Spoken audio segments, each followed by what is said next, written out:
اے پیغمبر صلی اللہ علیہ وآلہ وسلم، جب منافق لوگ تمہارے پاس آتے ہیں تو ازراہ نفاق کہتے ہیں کہ ہم اقرار کرتے ہیں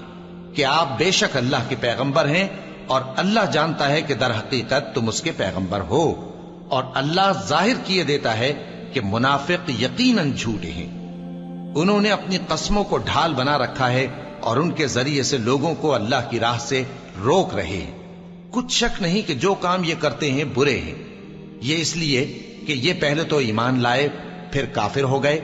تو ان کے دلوں پر مہر لگا دی گئی، سو اب یہ سمجھتے ہی نہیں۔ اور جب تم ان کے تناسب اعضاء کو دیکھتے ہو تو ان کے جسم تمہیں کیا ہی اچھے معلوم ہوتے ہیں، اور جب یہ گفتگو کرتے ہیں تو تم ان کی تقریر کو توجہ سے سنتے ہو،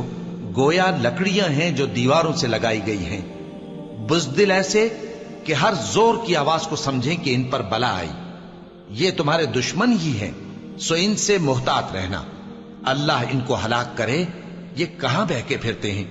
اور جب ان سے کہا جائے کہ آؤ رسول اللہ صلی اللہ علیہ وآلہ وسلم تمہارے لیے مغفرت مانگیں، تو سر ہلا دیتے ہیں، اور تم ان کو دیکھو کہ تکبر کرتے ہوئے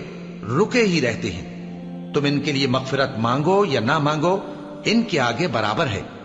اللہ ان کو ہرگز نہ بخشے گا، بے شک اللہ نافرمان لوگوں کو ہدایت نہیں دیا کرتا۔ یہی ہیں جو کہتے ہیں کہ جو لوگ رسول اللہ صلی اللہ علیہ وآلہ وسلم کے پاس ہیں ان پر کچھ خرچ نہ کرو یہاں تک کہ وہ خود بخود بھاگ جائیں، حالانکہ آسمانوں اور زمین کے خزانے اللہ ہی کے ہیں، لیکن منافق نہیں سمجھتے۔ کہتے ہیں کہ اگر ہم لوٹ کر مدینے پہنچے تو عزت والے ذلیل لوگوں کو وہاں سے نکال باہر کریں گے،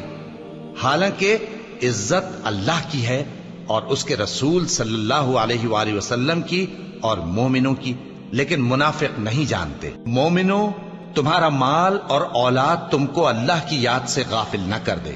اور جو ایسا کرے گا تو وہ لوگ خسارہ پانے والے ہیں۔ اور جو مال ہم نے تم کو دیا ہے اس میں سے اس وقت سے پیشتر خرچ کر لو کہ تم میں سے کسی کی موت آ جائے تو اس وقت کہنے لگے کہ اے میرے پروردگار، تو نے مجھے تھوڑی سی اور مہلت کیوں نہ دی تاکہ میں خیرات کر لیتا اور نیک لوگوں میں داخل ہو جاتا۔